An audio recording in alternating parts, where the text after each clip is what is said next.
بسم الله الرحمن الرحيم. وقالت اليهود ليست النصارى على شيء وقالت النصارى ليست اليهود على شيء وهم يتلون الكتاب كذلك قال الذين لا يعلمون مثل قولهم فالله يحكم بينهم يوم القيامة فيما كانوا فيه يختلفون. ومن أظلم ممن منع مساجد الله أن يذكر فيها اسمه وسعى في خرابها أولئك ما كان لهم أن يدخلوها إلا خائفين لهم في الدنيا خزي ولهم في الآخرة عذاب عظيم ولله المشرق والمغرب فأينما تولوا فثم وجه الله إن الله واسع عليم. صدق اللہ العظیم.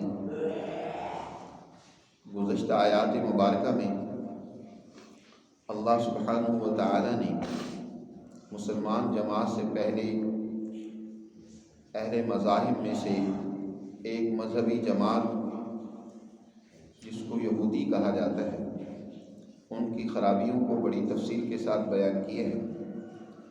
مسلسل طویل عرصہ فرعون اور ان کی غلامی میں رہنے کی وجہ سے فرعونیوں کی غلامی کے اثرات اتنے ان پر گہرے ہیں کہ اللہ کے احکامات کی مخالفت کرتے ہیں.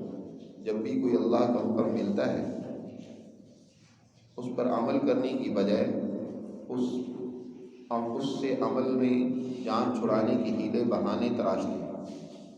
قرآن مجید نے ان کو تفصیل سے بیان کیے ہیں تاکہ مسلمان جماعت اس طرح کے غلط رویوں میں مبتلا نہ ہو جائے.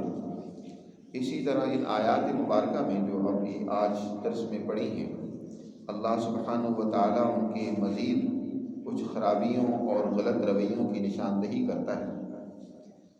اہل کتاب کے دو بڑے گروہ اور جماعتیں ایک یہودیوں پر مشتمل ہیں اور دوسری نصارہ پر، اور یہ دونوں ہی بنی اسرائیل اپنے آپ کو کہلاتے ہیں، یعنی حضرت اسرائیل علیہ السلام کی اولاد سے دونوں اپنے آپ کو شمار کرتے ہیں، لیکن ایک دوسرے کو برداشت کرنے کے لیے تیار نہیں. دونوں کی کتاب ایک ہی ہے، تورات. انجیل جو ہے وہ در حقیقت تورات ہی کی تفصیلات اور ان کی جو مضامین ہیں ان کی تشریحات پر مشتمل ہے. تو دونوں تورات کو مانتے ہیں، دونوں بنی اسرائیل ہیں، اور انبیاء بنی اسرائیل دونوں کی رہنمائی اور ہدایت کے لیے تشریف لائے ہیں، لیکن ہر ایک دوسرے کی تقلید کرتا ہے، ہر ایک دوسرے کو گمراہ قرار دیتا ہے اور اپنے آپ کو حق پر بتلاتا ہے. دوسرے کو برداشت کرنے کے لیے تیار نہیں. دوسرے کی چاہے کتنی خوبیاں اور کمالات کیوں نہ ہوں لیکن وہ ان کی نظر میں ذرا نہیں بھاتے.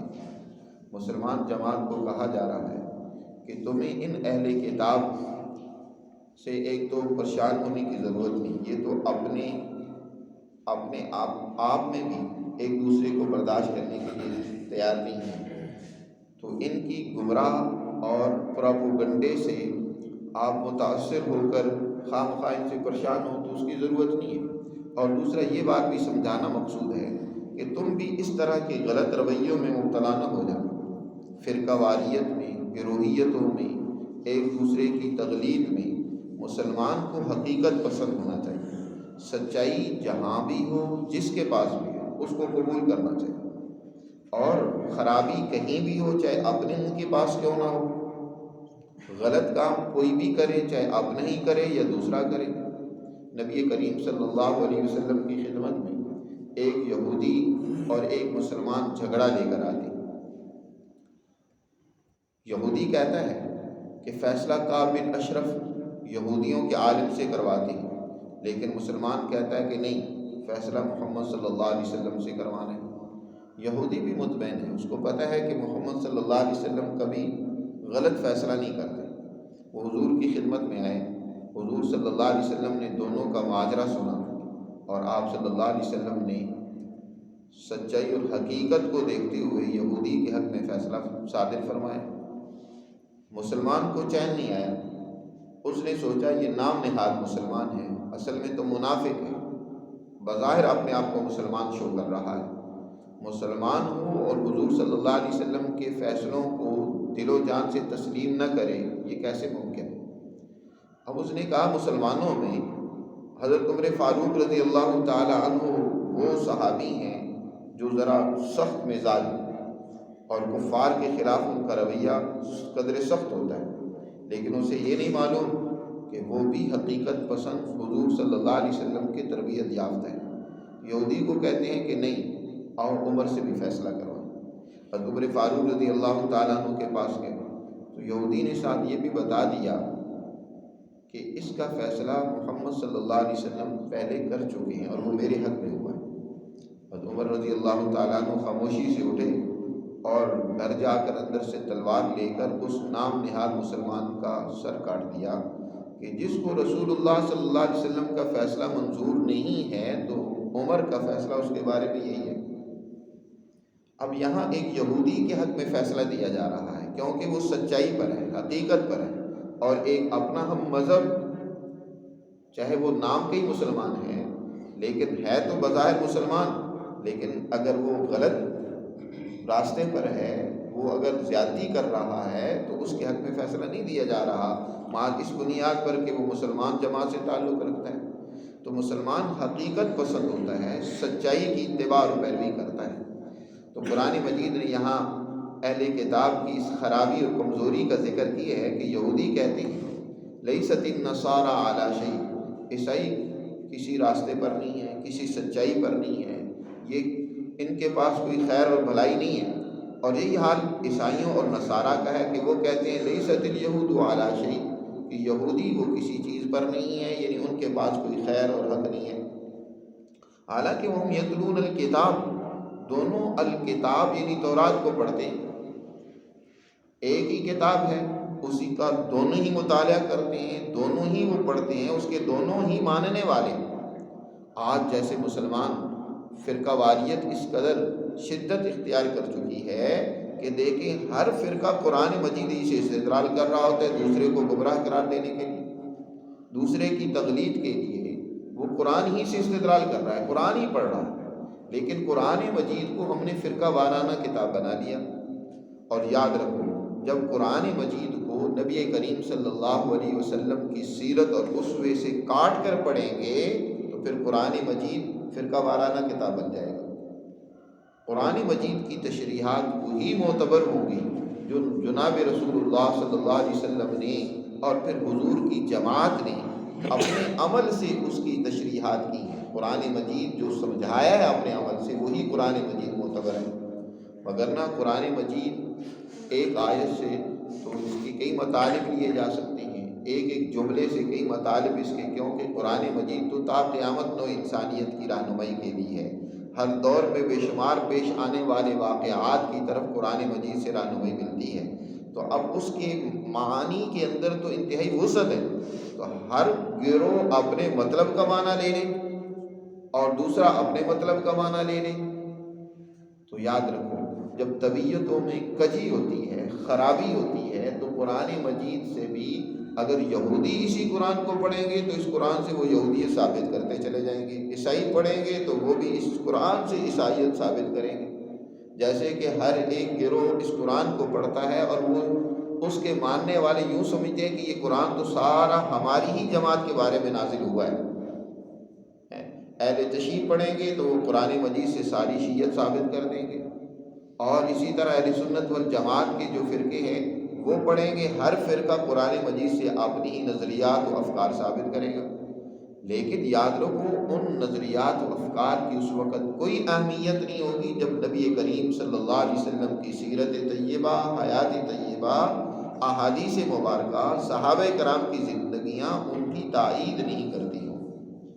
اس لیے رسول اللہ صلی اللہ علیہ وسلم نے ارشاد فرمایا میں دو چیزیں تم میں چھوڑ کر جا رہا ہوں، جب تک ان دونوں کو مضبوطی سے پکڑے رہو گے کبھی گمراہ نہیں ہوگے۔ ترکت فیکم الثقلین، دو چیزیں جو اہم اور مضبوط چیزیں ہیں ان کو پکڑنا، یعنی ایک کتاب اللہ اور دوسری سنت رسول اللہ صلی اللہ علیہ وسلم۔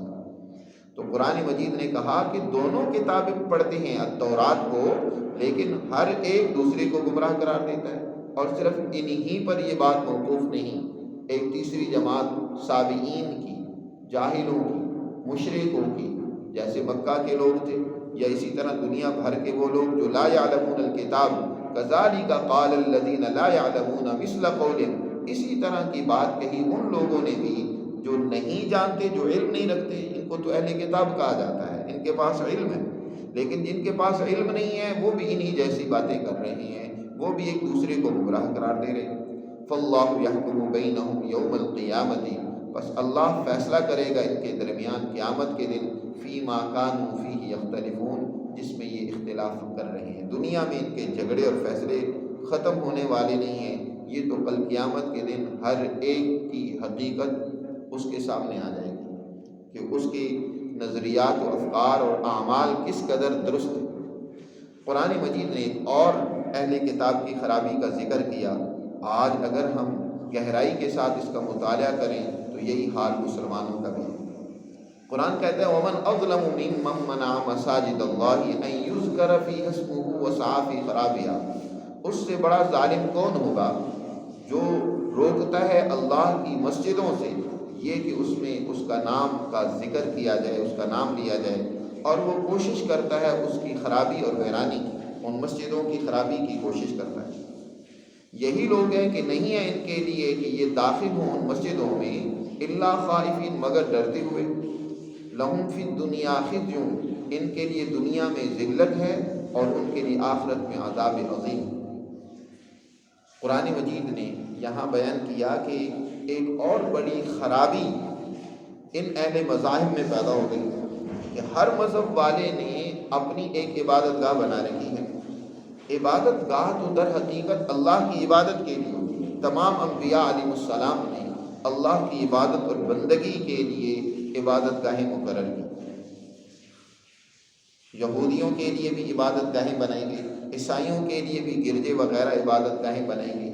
اسی طرح ہر ایک مذہب والے نے اللہ کی عبادت اور بندگی کے لیے اللہ کی بندگی کرنی ہے. اللہ کے سب بندے ہیں، اس کے سامنے عاجزی کرنی ہے، چاہے تھوڑا بہت طریقے میں فرق ہی کیوں نہ ہو، لیکن جھکنا ہے اللہ کے سامنے. لیکن ہر ایک نے عبادت گاہ کو اپنے لیے مخصوص کر رکھا ہے، کسی دوسرے کو اپنی عبادت گاہ میں داخل نہیں ہونے دیتے، اور اگر کوئی داخل ہوتا ہے تو ان کے خلاف فتویٰ بازی ہے، ان کے خلاف کفر کے فتوے ہیں.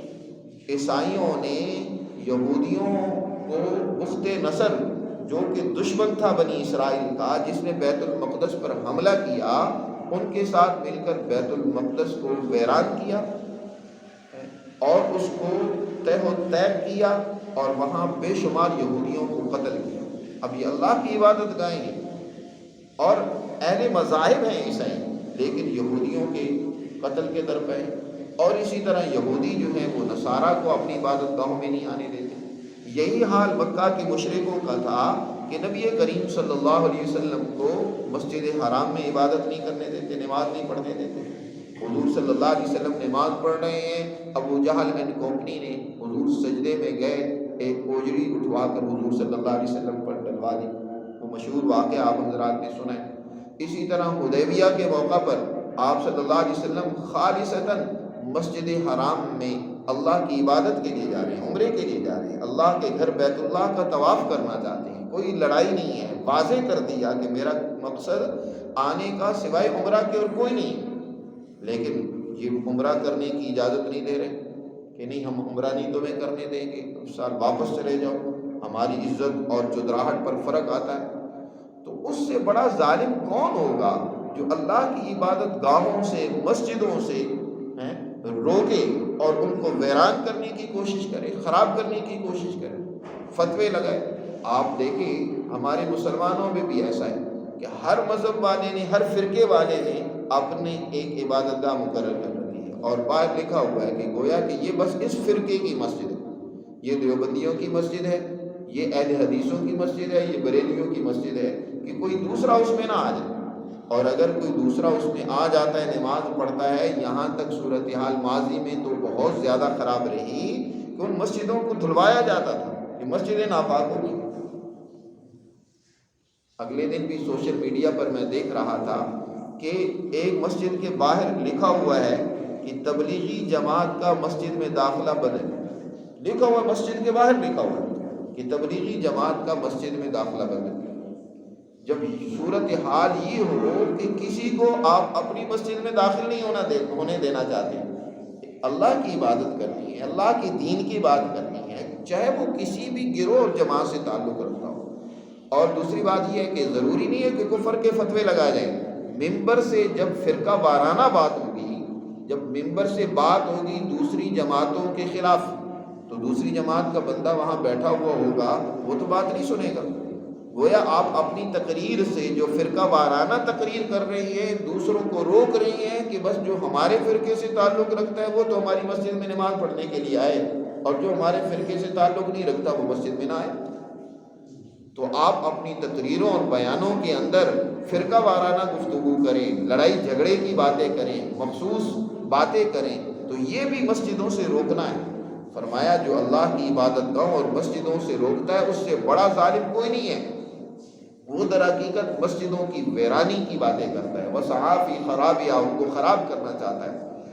قرآن مجید نے ان کی سزا ذکر کی ہے کہ اولئک ما کان لہم ان یدخلوہا الا خائفین، یہی لوگ ہیں کہ ان کے لیے یہ بات سزا کے طور پر مقرر کر دی گئی، یہ ان کے لیے لائق نہیں ہے، اس قابل نہیں ہے کہ دنیا کے اندر یہ عزت سے اور امن سے رہیں، ان کے اوپر خوف مسلط کر دیا جائے گا، دنیا کے اندر یہ ذلت میں مبتلا ہو جائیں گے، ان کا اقتدار، ان کی عزت، ان کا مقام و مرتبہ ان سے چھن جائے گا، دنیا میں بھی یہ ذلیل ہوں گے، اپنی عبادت گاہوں میں بھی امن سے یہ عبادت نہیں کر سکیں گے، اپنی عبادت گاہیں بھی ان کے لیے خوف و ہراس کا مرکز بن جائیں گے۔ پیچھے آپ دیکھتے رہے ہیں کہ کوئی بھی عبادت گاہ محفوظ نہیں ہوتی، نمازیوں کو ہر وقت ڈر اور خطرہ لگا رہتا ہے کہ کہیں کوئی بم بلاسٹ نہ ہو جائے، کہیں کوئی فائرنگ نہ ہو جائے۔ تو آج جو ہمارے معاشرے میں بد امنی اور خوف ہے، آج ہمارے معاشرے میں جو شدت پسندی اور دہشت گردی ہے، اس کا سبب در حقیقت یہ ہے کہ ہم نے اپنے دین کو فرقہ وارانہ دین بنا لیا، اپنی عبادت گاہوں کو اختلاف اور جھگڑے کا ذریعہ بنا لیا۔ تو ایک تو اس کا معنی اور مطلب یہی ہے کہ یہ لوگ دنیا میں ذلیل و رسوا ہوں گے، ان کے اوپر ڈر اور خوف مسلط ہوگا۔ اور دوسرا معنی اس آیت کا یہ بھی ہے کہ اولئک ما کان لہم ان یدخلوہا الا خائفین، ان کے لیے تو مناسب یہ تھا کہ یہ اللہ کے گھروں میں داخل ہوتے تو ان کے دلوں میں اللہ کا خوف ہوتا، اللہ کی عظمت ہوتی، عاجزی ان کے دلوں میں ہوتی، تواضع ہوتی، ہر ایک کے لیے نرم پہلو ان کے دلوں میں ہوتا، ہر ایک کے لیے عاجزی سے پیش آتے، محبت سے پیش آتے، لیکن انہوں نے بجائے دوسروں سے محبت سے پیش آنے کے دوسروں سے نفرتیں کی۔ تو پھر اس کی سزا کیا ہے؟ لہم فی الدنیا خزی، یاد رکھو اللہ بدعمالیوں کی سزا صرف آخرت میں نہیں دنیا میں بھی دیتا ہے۔ یہ سوچ جو بن گئی ہے کہ ہمیں آخرت میں انعامات ملیں گے، مسلمان کی سوچ بن گئی کہ بس دنیا تو ہمارے لیے قید خانہ ہے، بس ہمارے لیے آخرت جنت ہے۔ یاد رکھو جن کی دنیا ذلت اور رسوائی کی بن جاتی ہے، جو دنیا میں بد امنی بدعملی کے اندر مبتلا ہوتے ہیں، خوف و ہراس میں مبتلا ہوتے ہیں، بد اخلاقی میں مبتلا ہوتے ہیں، ظلمت اور جہالت میں مبتلا ہوتے ہیں، تو آخرت ان کے لیے نہیں جنت بنتی۔ جنہوں نے دنیا کو ویران کر دیا، دنیا کے اندر خرابی پیدا کی، تو آخرت کیسے ان کے لیے جنت بن جائے گی؟ اللہ تعالیٰ یہی فرما رہے ہیں کہ لہم فی الدنیا خزی، ان کے لیے دنیا میں بھی ذلت ہے، وَلَهُمْ فِي الْآخِرَةِ عَذَابٌ عَظِيمٌ، اور ان کے لیے آخرت میں بھی بہت بڑا عذاب ہے۔ قرآن مجید نے ایک اور حقیقت واضح کی ہے کہ جس پر جھگڑا اہل کتاب کے درمیان تھا، اور خاص طور پر نبی کریم صلی اللہ علیہ وسلم نے جب مدینہ منورہ میں 16-17 مہینے ابتدا کے اندر بیت المقدس کی طرف رخ کر کے نماز پڑھی، پھر اس کے بعد اللہ سبحانہ و تعالیٰ کا جب حکم نازل ہوا فَوَلِّ وَجْهَكَ شَطْرَ الْمَسْجِدِ الْحَرَامِ، کہ اب آپ اپنا چہرہ مسجد حرام کی طرف پھیر لیں، تو آپ صلی اللہ علیہ وسلم نے اپنا قبلہ مسجد حرام کو اور بیت اللہ کو مقرر کیا، اور پھر ایک جھگڑا کھڑا کر دیا یہودیوں نے کہ یہ کیسے نبی ہیں، کیا ان کو پہلے نہیں پتا تھا کہ ہمارا قبلہ کون سا ہے؟ قرآن مجید نے یہاں اس حقیقت کو واضح کیا ہے کہ مشرقی ہوں مغربی ہوں، مغرب کی طرف منہ کر کے نماز پڑھو یا مشرق کی طرف منہ کر کے نماز پڑھو، جدھر بھی رخ کر کے نماز پڑھو، اصل تو تم نے اللہ کی طرف اپنے آپ کو متوجہ کرنا ہے۔ یہ قبلہ تو کسی جماعت کی تنظیم کے لیے ہوتا ہے، کسی جماعت، ہر ایک جماعت کے اندر اللہ نے ہر ایک جو دنیا میں ہمیشہ تمام مذاہب اور ملتیں آئی ہیں، اللہ تعالیٰ نے ان کے لیے کوئی نہ کوئی قبلہ مقرر کیا ہے ان کی تنظیم کے لیے۔ یہودیوں اور عیسائیوں کے لیے بیت المقدس کو مقرر کیا، مسلمان جماعت کے لیے اللہ نے بیت اللہ کو قبلہ مقرر کیا۔ لیکن یہ بات مت بھولو کہ اصل چیز تو اللہ کی ذات ہے۔ بیت اللہ بھی ایک پتھروں کی کوٹڑی ہے، وہ مقصود نہیں ہے۔ اصل تو وہ اللہ کا نور اور اس کی تجلی ہے جو اس بیت اللہ پر وارد ہو رہی ہے، اس کی طرف متوجہ ہونا ہے، اللہ کی طرف متوجہ ہونا ہے۔ وَلِلَّهِ الْمَشْرِقُ وَالْمَغْرِبُ، مشرق اور مغرب یہ سب اللہ ہی کی ہیں۔ فَإِنَّمَا تُوَلُّوا فَثَمَّ وَجْهُ اللَّهِ، تم جدھر بھی منہ کرو وہیں اللہ کی ذات موجود ہے۔ اب عیسائیوں کا قبلہ اور ہے، یہودیوں کا قبلہ اور ہے۔ اسی طرح جو ہے دیگر مذاہب والوں میں بھی قبلے کے حوالے سے فرق ہے۔ تو اب ہم بیت اللہ کی طرف بھی رخ کرتے ہیں، تو اب یہ نہیں ہے کہ سب ایک ہی سمت رخ کریں، بلکہ مدینہ والے جنوب کی طرف رخ کرتے ہیں، افریقہ والے شمال کی طرف کرتے ہیں، ہم ہندوستان و پاکستان کے رہنے والے مغرب کی طرف رخ کرتے ہیں، اور بیت اللہ سے دوسری سمت رہنے والے وہ مشرق کی طرف رخ کرتے ہیں۔ تو مشرقی ہوں مغربی ہوں، جس طرف بھی منہ کرو وہ سب جہتیں اللہ ہی کی ہیں۔ اصل تو اللہ کی طرف متوجہ ہونا ہے، اس کے احکامات کی طرف متوجہ ہونا ہے، جو اس کا حکم ہے اس کی تعمیل کرنی ہے۔ تو وَلِلَّهِ الْمَشْرِقُ وَالْمَغْرِبُ، اللہ ہی کے لیے ہے مشرق اور مغرب، جدھر بھی تم منہ کرو فَإِنَّمَا تُوَلُّوا فَثَمَّ وَجْهُ اللَّهِ، وہیں اللہ کی ذات موجود ہوگی۔ نفل نماز کے بارے میں بھی یہی حکم ہے۔ ایک آدمی سفر میں ہے، سواری پر وہ سوار ہے، اب اتر کر اس کے لیے ٹائم نہیں ہے کہ اتر کر نماز ادا کر سکے، تو سواری پر جدھر بھی اس کا رخ ہوتا ہے نماز پڑھ لے، اس کی نماز ہو جائے گی۔ نفل پڑھ رہا ہے، فرائض کے لیے تو یہ ہے کہ اسے اتر کر باقاعدہ پورے اہتمام کے ساتھ قبلہ رخ ہو کر ان کو ادا کرنا ہوگا، تمام ارکان فرائض ادا کریں۔ نفل میں وہ کیونکہ اتنی وہ تاکید نہیں ہے کہ آپ اتر کر تمام ارکان و فرائض، وہ ایک نفل زائد عبادت ہے، وہ تم کر رہے ہو تو اس کا تمہیں فائدہ ہو رہا ہے، اگر نہیں کرو گے تو تم پر کوئی گناہ اور الزام نہیں ہے۔ تو نفل عبادت اگر تمہارا رخ قبلے سے مڑ بھی گیا، تم سواری پر نوافل پڑھ رہے ہو تو کوئی حرج نہیں، تمہاری نماز ہوگی۔ اصل تو تمہاری توجہ اللہ کی طرف ہونی چاہیے، جدھر بھی ہو منہ اللہ کی طرف کرو۔ فَإِنَّمَا تُوَلُّوا فَثَمَّ وَجْهُ اللَّهِ، وہیں اللہ کی ذات موجود ہو۔ ان اللہ واسع علیم، بے شک اللہ تعالیٰ انتہائی وسعت والا ہے اور سب کچھ جاننے والا ہے۔ تو ان آیات مبارکہ میں اللہ سبحانہ و تعالیٰ نے پہلے اہل مذاہب کے جو خرابیاں تھیں ان کا تذکرہ کیا ہے، اور یہ در حقیقت یہاں بیان کرنے کا مقصد یہ ہے کہ مسلمان جماعت کو ان اہل کتاب کی خرابیوں سے اپنے آپ کو بچانا ہے، ان سے اپنے آپ کو دور کرنا ہے۔ نبی کریم صلی اللہ علیہ وسلم نے ارشاد فرمایا لَتَتَّبِعُنَّ الْيَهُودَ وَالنَّصَارَى حَذْوَ النَّعْلِ بِالنَّعْلِ، تم بھی یہود و نصارہ کے قدم بقدم چلو گے، جیسے ایک جوتا دوسرے جوتے کے برابر ہوتا ہے، اسی طرح تمہارا حال بھی ہوگا کہ تم بالکل ان کے نقش قدم پر چلو گے۔ تو حضور صلی اللہ علیہ وسلم در حقیقت سمجھا رہے ہیں، تنبیہ کر رہے ہیں کہ تم اپنے آپ کو ان جیسے افعال سے، ان جیسی حرکتوں سے، ان جیسے اعمال سے بچاؤ، اور یہ خرابیاں تم میں پیدا نہیں ہونی چاہیے۔ لیکن افسوس ہے کہ آج ہم مسلمان بھی انہی خرابیوں کا شکار ہو رہے ہیں۔ اسی کا نتیجہ ہے کہ آج ہم اپنے ملکوں میں بھی امن اور اپنے ملکوں میں بھی خوشحالی اور عزت سے محروم ہیں۔ اللہ ہمیں سمجھ نصیب فرمائے اور اپنے احکامات پر عمل کرنے کی توفیق۔